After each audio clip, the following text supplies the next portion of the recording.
putain, les mecs. Ah, j'ai pas de son. Part à ce président Trump qui peut mettre le monde à feu et à sang. On n'a même pas la question. Sa politique étrangère, son irrationalité, Donc voilà, je suis contente que ça réouvre la présidentielle américaine.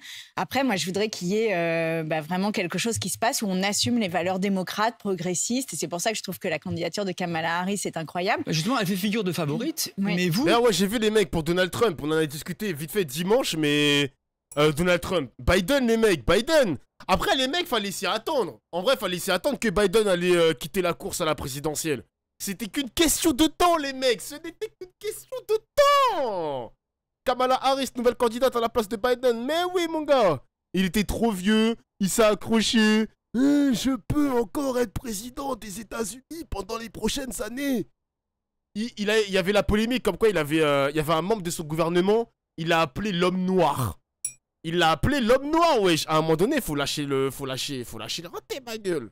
Vous donniez un autre nom. Début juillet, sur X, vous disiez go en parlant de Michelle Obama. On a retrouvé ce tweet-là.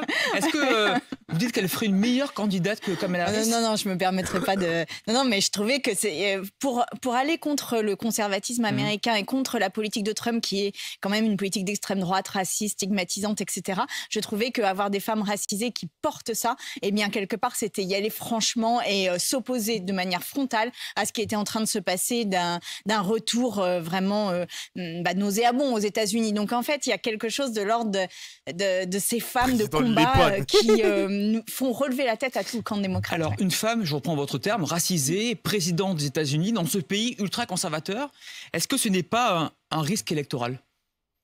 Mais moi, je pense que là, les démocrates, mais ça vaut aussi d'ailleurs en France, on doit relever la tête et affirmer très haut et fort nos valeurs. On n'a pas à avoir peur ou à se ranger derrière l'espèce de panique morale permanente qu'entretient le camp conservateur dans la politique. Donc on doit y aller, on doit affirmer ce que l'on est. Oui, nous sommes antiracistes profondément. Oui, nous voulons que les femmes accèdent au pouvoir parce que nous sommes contre la misogynie profondément. Oui, nous voulons de la protection sociale. Oui, nous voulons regarder le réchauffement climatique en face.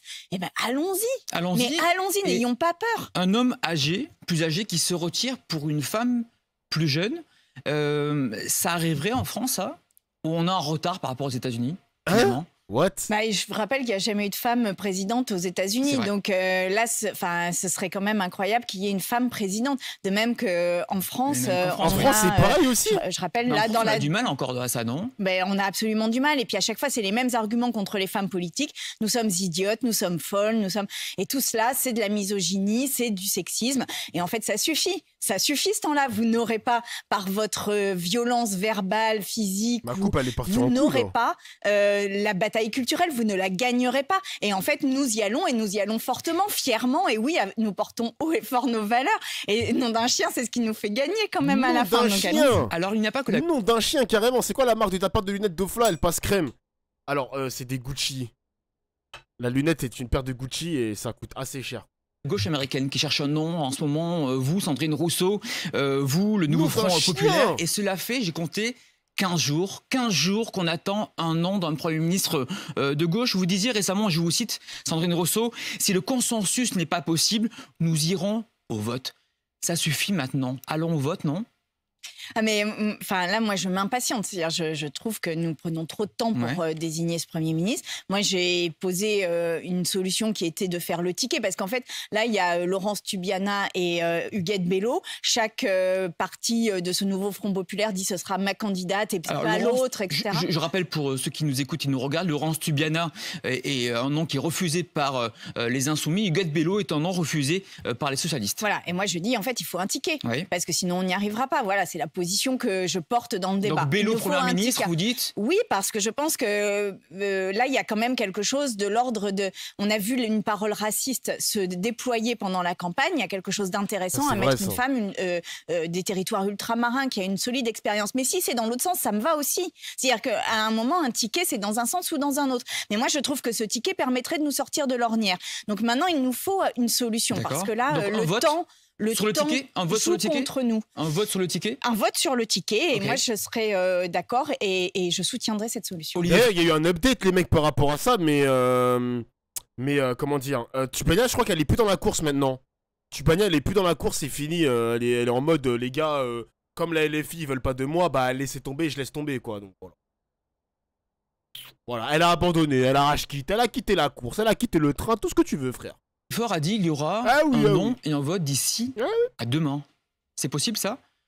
Mais je vois pas tellement comment, mais écoutez, s'il l'a dit, sans doute a-t-il pensé les solutions. Pourquoi mais vous dites je ne vois pas comment? Mais parce que là, les députés sont sortis en fait un peu du jeu puisque la session parlementaire s'est terminée. Et moi, il y a un truc, c'est que et c'est un peu une inquiétude d'ailleurs, c'est que les votes vont se faire probablement à l'intérieur des partis politiques, mais sauf que les députés qui avons été élus, nous qui avons été élus avec l'étiquette Nouveau Front Populaire, notre légitimité, notre loyauté doit aller plus au-delà de nos partis. Donc vous dites au vote de qui? Moi, je pense qu'il faut que ce soit les députés qui votent, puisque c'est nous qui avons été élus sous l'étiquette Nouveau Front Populaire et que nous le fassions. Alors, il y a des voies électroniques qui nous permettraient de le faire là dans les jours prochains, mais ce serait bien. Oui. Alors, ce matin, Éric Coquerel, dans Libération, dit nous, les Insoumis, on ne veut pas du vote.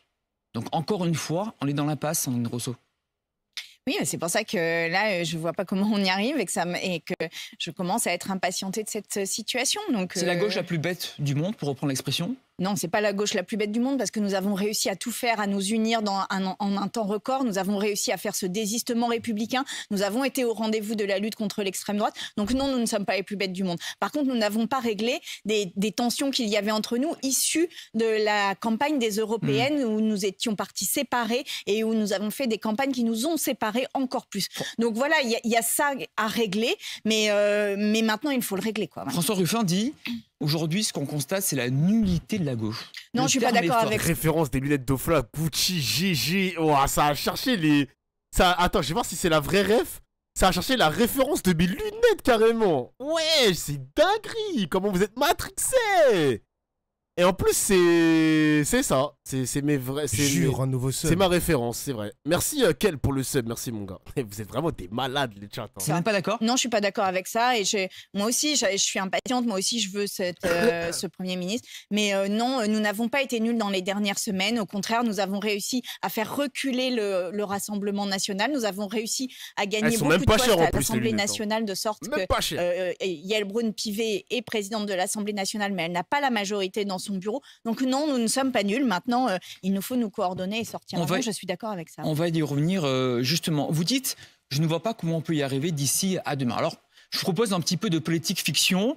Imaginons, vous ne trouvez pas de nom durant l'été. L'été passe, la coalition bat de l'aile. Est-ce que vous rejetez, même en septembre, et vous rejetterez toute idée de coalition ou de pacte avec la Macronie?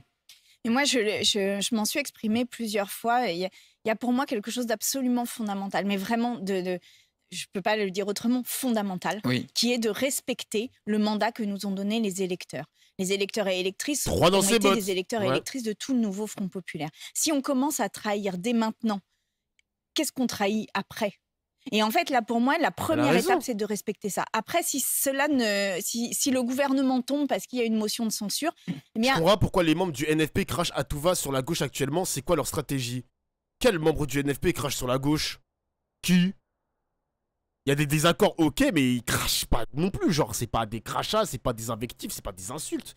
À moins que j'ai raté quelque chose, hein. Peut-être que j'ai raté... Il y a que Ruffin. Ok, bah Ruffin alors. Ok, bah Ruffin. On passe à une deuxième étape. Mais vous dites première étape, c'est le gouvernement de gauche. Oui, la première étape, c'est le gouvernement de gauche parce que c'est le mandat que nous avons. Et pour moi, il est absolument fondamental de ne pas trahir la loyauté des électeurs et électrices qui nous ont élus.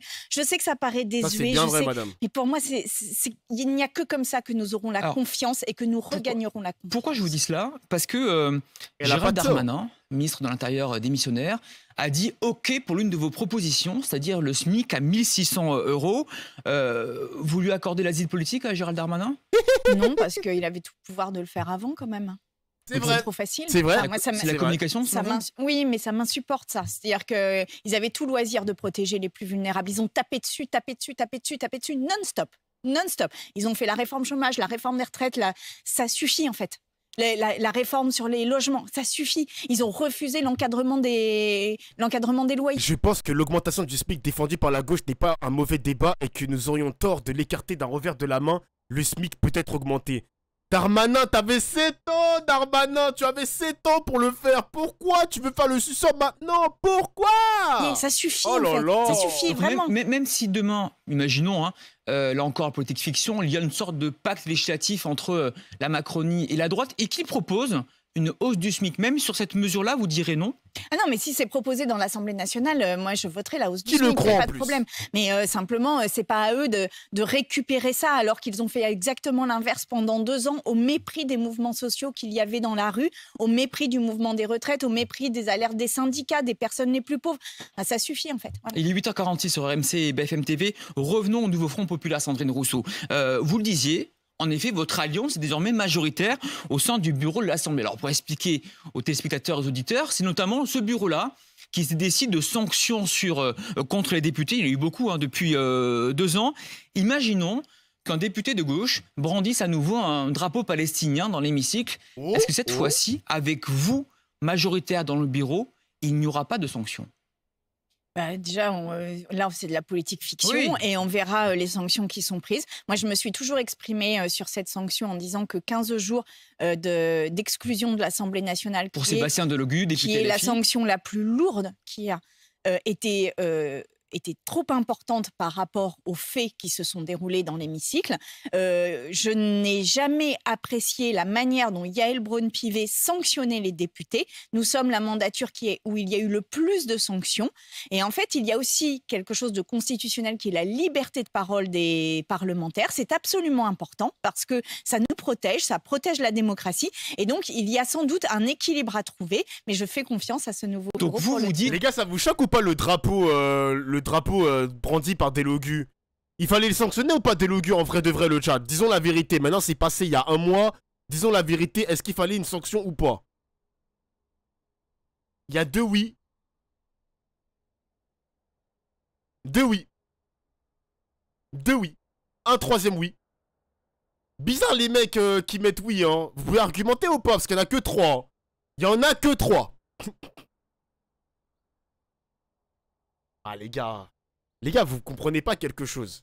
Vous dites que l'Assemblée nationale c'est un sanctuaire, il faut le respecter, etc. etc. Est-ce que Macron nous respecte même? Est-ce que Macron nous respecte? Pour commencer les mecs, pour commencer, l'exécutif nous respecte même pas. On brandit un drapeau palestinien pour faire passer un message important. Un message qui va être vu par l'Assemblée nationale, par les députés, pour faire prendre conscience qu'il fallait faire quelque chose, qu'il faut faire quelque chose contre la Palestine. Enfin, envers la Palestine et contre Israël.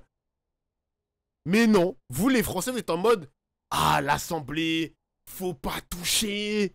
Attention, c'est un sanctuaire, il y a des règles, faut les respecter. Sinon, c'est la porte ouverte à d'autres dérives. » Ah, ça y est.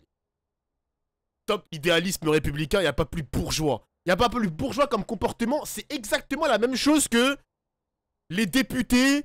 S'il y a des mecs qui viennent de familles d'ouvriers, etc., ils ne peuvent pas être députés. Sinon, c'est bizarre. Il faut un mec de Sciences Po, il faut un mec de l'ENA, il faut un mec en costard cravate bien, pas froissé du tout, bien repassé. Ça va les gars, ça va. Ça va.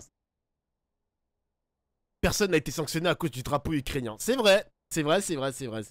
Et même le pins de Yaël Braun-Pivet, où il y avait le drapeau israélien, il n'y avait aucun problème pour ça. Il n'y avait aucun problème. Merde. Un point avant de la bien. Je me suis démuté sur Discord. Attends, je me décode Discord. J'ai fait tomber mon clavier là. Je suis 100% d'accord avec toi Dofla, mais en termes de strat, auprès des normies, ça passe pas. Pourquoi ça passerait pas les mecs? Pourquoi? Genre, pourquoi? Pourquoi ça ne passerait pas? Eh les gars, faut penser autrement maintenant. Moi je pense que pour faire de la politique en France, il faut la faire d'une autre manière. Il faut arrêter de faire la même politique, la même manière de faire de la politique, la même manière de raconter la politique envers les abstentionnistes qui deviennent ensuite des primo-votants. Jure, un nouveau sub. Désolé les gars, c'est pas normal.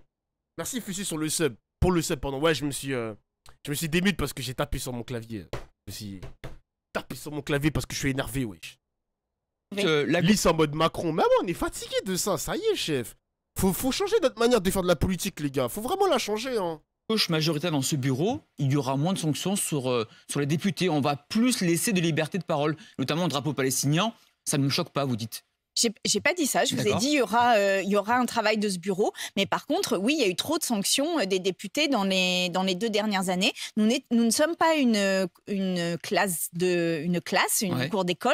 Ouais. Nous sommes des députés dans l'Assemblée nationale. Ces députés ont le droit de parler, même de parler haut et fort. Ça fait partie de l'exercice politique. Je sais que c'est peu compris ou mal compris, et j'entends aussi les critiques qu'il y a là-dessus. Mais il faut aussi comprendre que dans des moments de tension politique, c'est la vie des gens que l'on joue. Quand il s'est agi de préserver les personnes de partir à la retraite à 64 ans, quand la bataille a été menée là-dessus, eh bien, on avait tous et toutes en tête les corps des personnes qui étaient douloureux, qui avaient extrêmement mal. Je veux dire, le député qui a dit retourne en Afrique, il n'a pas eu de sanction sévère, Dofla. Je crois que le député RN a eu la plus lourde sanction lui aussi, les mecs. Hein. Corrigez-moi si je me trompe. Il me semble qu'il a pris la plus lourde sanction pour un député. Voilà, on l'avait streamé, on avait parlé de ça aussi sur TPMP, etc., même sur BFM. Donc ouais, il avait dit qu'il retourne en Afrique. Bref, c'est une dinguerie quand même. C'est une folie, hein. Oui, on élève la voix pour les protéger. Eh bien voilà, ça fait partie du mandat que nous avons. Dernière question sur l'Assemblée. Ce week-end, il y a eu beaucoup de votes, vendredi et samedi. Et pour la première fois dans l'histoire de l'Assemblée, il y a eu un bourrage d'urne. C'est-à-dire des députés qui ont mis deux bulletins à la place d'un. Il y a eu en tout 10 bulletins de trop. Sincèrement, vraiment, sans langue de bois, sans des Rousseau, est-ce que vous soupçonnez un groupe d'avoir fait ça? Alors non, je ne soupçonne personne, mais par contre, c'est absolument inadmissible. Et là, pour le coup, si on arrive à identifier les auteurs ou autrices de ce bourrage d'urne, là, pour moi, ça mérite une sanction exemplaire. Ça peut être quelqu'un de la gauche? Mais je ne sais pas qui c'est. Je ne sais pas qui c'est. Un mec de la gauche. Je ne peux pas exclure. Mais vous demandez des sanctions sur cette personne. Venons-en à... Ou ces personnes. Ou ces personnes-là, car en effet, il y en a 10 de trop. Thomas Porte, c'est un allié, c'est un insoumis. Lors d'un rassemblement ce week-end en soutien à la Palestine, il a dit ceci, je vous le cite, « Les sportifs israéliens ne sont pas les bienvenus ». Est-ce que vous êtes d'accord ? Mais moi, je pense que là, on a besoin sur Israël-Palestine d'avoir une position internationale forte et que ce n'est pas les sportifs israéliens qui doivent la porter, la supporter et même la subir. Ça vous choque ces propos? En tous les cas, je pense que là, maintenant, il faut qu'on ait une position internationale parce que ça manque, une position internationale. On n'en parle plus. C'est comme si un sujet d'actualité en chassant l'autre, ça y est, ça n'existe plus. Je suis à moitié d'accord, les gars, de ne pas faire porter le chapeau aux athlètes. Mais le problème, c'est qu'on est obligé d'avoir une réponse politique, une réponse géopolitique à ça. Malheureusement, il y aura des dommages collatéraux parce que les athlètes israéliens, ça se trouve, ils ne soutiennent même pas le Likoud, ils ne soutiennent même pas Netanyahou, toute sa politique de merde, etc., etc. Je peux l'entendre, mais il faut quand même une réponse politique et géopolitique comme ce qu'ils ont fait avec la Russie, parce que les athlètes russes, ça se trouve, ils n'ont rien demandé aussi, les athlètes russes. Hein. Ça se trouve, c'est même pas des soutiens de Poutine. Pareil pour la Biélorussie. Pareil. Donc dans tous les cas, il faut faire quelque chose. Il faut montrer les crocs. Bannière neutre. Moi, je suis contre l'exclusion. Moi, je vous le dis, les mecs, je suis contre l'exclusion des athlètes. Il faut qu'ils aillent, ils s'entraînent toute l'année. C'est leur plus grand rêve, etc. Je le conçois, pas de problème. Mais il faut quand même une bannière neutre. C'est tout, c'est comme ça. Faut arrêter de tout politiser. Mais les mecs, faut arrêter avec cette phrase de merde. Hein. Moi, je vous le dis, les gars, c'est une phrase de merde. De dire, faut arrêter de tout politiser. Tout est à politiser, justement. Tout est politique. Tout est amené à être débattu tout le temps, à tout temps. Même les Jeux Olympiques, eux-mêmes sont politiques. Elle est ridicule, cette phrase. Hein. Elle est ridicule. Et en plus, t'es sur un stream qui parle 100% de politique. Donc pourquoi t'es là, frère? Pourquoi t'es sur mon stream si tu ne veux pas qu'on politise tout? Putain. Le problème, c'est le deux poids, deux mesures. Mais c'est ça le problème principal, les mecs. Ça, je suis d'accord avec toi. Le problème principal, vraiment, c'est que comme ils l'ont fait pour la Russie et la Biélorussie, mais pas pour Israël, tu te dis c'est bizarre. Tu te dis c'est trop bizarre. Moi, je suis désolé, c'est trop bizarre. Mais gros, tout est politique, genre, depuis toujours. Alors, je sais pas si c'est une question, mais oui, tout est politique, les gars. Tout est politique. Tu peux prendre n'importe quel sujet, c'est de la politique. Les jeux vidéo, c'est de la politique. Les messages qui peuvent être cachés dans les jeux vidéo, tu peux l'interpréter de manière politique. Avec une vision politique de la chose. Ah oui. C'est qui Thomas Porte? Alors, Thomas Porte, c'est le député LFI. Député LFI. On l'a déjà reçu plusieurs fois. On l'a déjà écouté plusieurs fois, Thomas Porte. La honte de représenter Israël. Après, les gars, je suis français. La France, elle a un lourd passé colonial. Les gars, on est français et on doit assumer aussi notre passé. Hein. Les mecs qui traînent le passé d'Israël, qui date depuis des années, depuis la création de l'État d'Israël, bah, ils doivent traîner ce fardeau. Mais pareil pour les Américains, pareil pour les Allemands, pareil pour n'importe quel autre pays, les mecs. Hein. Pareil pour la Belgique qui a fait des dingueries aussi en Afrique, mais je sais plus c'est quel pays. Les gars, on a tous en nous un passé très lourd à porter. Hein. Merci Riband pour le sub. Le Congo, voilà, je cherchais le nom du pays, merci le chat. Eh, vous avez... Les gars, vous avez dans le crâne, C'est le présent. Ah, mais je suis d'accord que c'est le présent, les mecs, hein. C'est le présent, c'est actuel. Mais moi, je vais pas faire l'hypocrite, les gars. Je suis contre l'exclusion des athlètes israéliens. Pourquoi? Parce que il y aura du 2 poids 2 mesures. Ils ont pas exclu les Russes et les Biélorusses, ils ont mis sous bannière neutre. Pourquoi on exclurait les athlètes israéliens alors qu'on peut littéralement faire la même sanction que les Russes et Biélorusses? Bannière neutre, on n'en parle plus. On n'en parle plus, mec. Moi, des fois, je comprends pas la France. Hein. Je comprends pas. Il y a encore un conflit. Il a raison, mais oui. À Gaza, il y a encore des otages israéliens, mais il y a aussi des civils palestiniens qui meurent sous les bombes. Ça n'est pas possible. C'est quoi le rapport avec les JO? Eh ben, c'est ce que je suis en train de vous dire. Il nous faut une position internationale et ça n'est pas aux sportifs israéliens de subir cela, même si dans l'histoire des JO, il y a toujours eu une dimension géopolitique. Alors, il n'est pas le seul. Aymeric Caron, aussi député LFI, il a tweeté ceci hier: le drapeau israélien entaché du sang des innocents de Gaza ne devrait pas flotter à Paris cet été. Cette phrase-là, selon vous, est-ce qu'elle est antisémite? Pourquoi antisémite? Là, je n'avais pas vu cette phrase-là et franchement, je pense qu'on doit regarder ce qui se passe à Gaza objectivement. Objectivement. Alors, la Cour pénale internationale a commencé à le faire, mais là, nous devons regarder ce qui se passe et les nombres de morts qu'il y a. Mais vous ne dites pas c'est antisémite. Non, mais on ne doit pas continuer à laisser le peuple palestinien comme ça, en vulnérabilité sous les bombes. Ça n'est pas possible, en fait. Et là, maintenant, il faut aussi qu'on ait une réaction. Et j'en viens presque à regretter la position historique de la France qui a été notamment portée par des Jacques Chirac, qui protégeait le peuple palestinien dans une solution à 2 États. Donc, nous devons libérer les otages, et je le redis haut et fort, les otages doivent être libérés. Maintenant, on ne peut pas accepter ce qui se passe aujourd'hui sur la bande de Gaza. Macron, il avait tellement la possibilité d'inverser la tendance avec... par exemple, je sais pas moi, je dis n'importe quoi, mais les quartiers populaires ou même les cités, etc., les quartiers en France qui soutiennent fortement la Palestine. Macron, il aurait pu montrer les muscles, taper du poing sur la table, mais il a préféré être une serpillière, Macron. Hein. Il a préféré être une serpillière, si. Folie quand même, si. Franchement, il a raté cet arc-là, Macron. Hein. Il a raté cet arc-là. Même la vente d'armes, etc., il aurait pu faire quelque chose. Il aurait pu prendre des sanctions. Mais non, jusqu'au bout, ça a été une serpillière, les mecs. Le pire, hein, c'est qu'il a toujours soutenu Israël à se défendre, mais ça l'a jamais aidé, ni pour les européennes, ni pour les législatives anticipées, les mecs. C'est zéro. Exactement. Bobotus, il le dit très bien. Macron, à l'international, c'est zéro. Zéro. Vraiment, rien. Y a rien, mec. Y a rien. Putain. Thomas Porte, Aymeric Caron, folie, frère. Rima Hassan, Daniel Obono. Franchement, Sandrine Rousseau, est-ce que vous dites, les insoumis, arrêtez de parler d'Israël? Arrêtez. Est-ce que vous nous faites du tort? Pourquoi?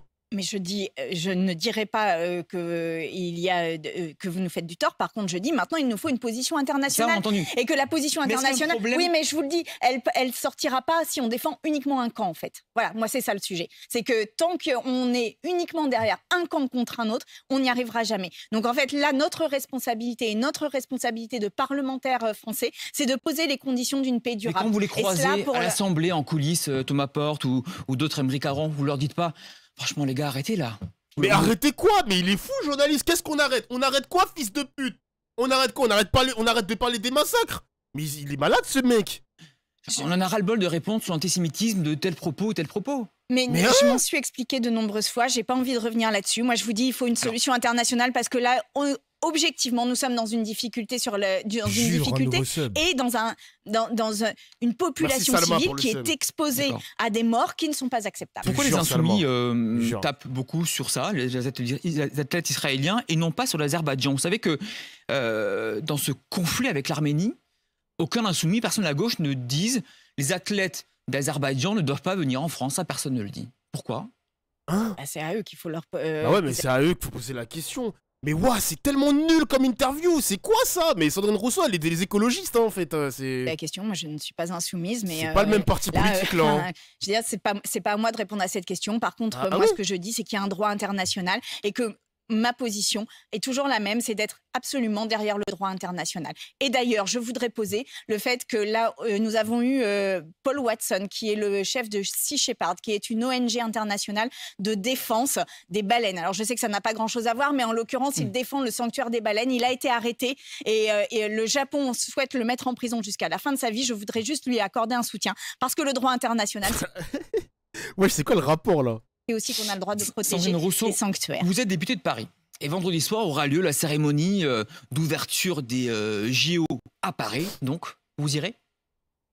Alors, j'ai des places debout. Elle a lancé un big up, comme ça, normal. Je vais voir, mais dans le public, normal. Pas de boycott de votre part. Il nous reste peu de temps pour parler des méga-bassines. Ce week-end a lieu un grand rassemblement contre les méga-bassines. Ce sont ces immenses... C'est super grave, Douglas, ce mec est un goat. Je connais pas. Je vais juste me prendre un mouchoir 2 secondes. Retenue d'eau destinée à l'irrigation agricole. Vous n'y étiez pas? Non, je n'y étais pas, mais parce qu'il y avait des votes encore à l'Assemblée, sinon je pense que j'y serais. Il y a eu un bilan, 9 blessés légers, 7 interpellations, 1615 objets dangereux saisis. Certains Black Blocs se sont introduits dans un EHPAD. Pourquoi c'est toujours violent? Mais déjà, je condamne encore une fois toutes les... Ouais, j'ai vu les mecs, les méga bassines, il y a des keufs qui ont balancé des lacrymogènes, et les lacrymogènes ont créé une sorte de feu, un feu dans les champs et tout. Dinguerie, wesh. Violence, mais à un moment, les soulèvements de la terre ont un combat essentiel qui est celui de l'eau, qui est une ressource commune, qui va être très perturbée par le réchauffement climatique. Si on commence à s'accaparer ce qui est essentiel à la vie, nous ne nous en sortirons pas. Donc les soulèvements de la terre ont un combat qui est juste et essentiel. Maintenant, je rappelle qu'il y a aussi eu des violences au moment des manifestations des agriculteurs. Il y a eu des bâtiments, par exemple, il y a eu un bâtiment de la Dreal qui a été brûlé. Donc en fait, à quel moment on estime que d'un côté il y a de la violence légitime et de l'autre côté pas? Moi je dis toutes les violences sont condamnables des deux côtés, et là en l'occurrence je salue le combat des soulèvements de la terre, qui est un combat constant, qui est un combat militant, joyeux, festif, et vraiment il y a eu des centaines, des milliers de personnes qui l'ont suivi ce week-end. Et évidemment, on va retenir les personnes qui font quelques violences, mais je rappelle que les bassines, c'est d'aller chercher dans les nappes phréatiques de l'eau, qui est de l'eau utilisable par tout le monde pour faire de l'agriculture intensive. Il nous reste 10 secondes. Oui, mais ça ne concerne que 5% des agriculteurs, c'est pas possible. Voilà. Et malgré ça, est-ce que vous appelez à une nouvelle mobilisation? Oui. Oui, bien sûr, j'appelle à une nouvelle mobilisation. Bien sûr, il faut continuer sur le terrain, et je ferai partie des opposantes aux méga-bassines jusqu'à ce que nous obtenions leur interdiction. Merci, Sandrine.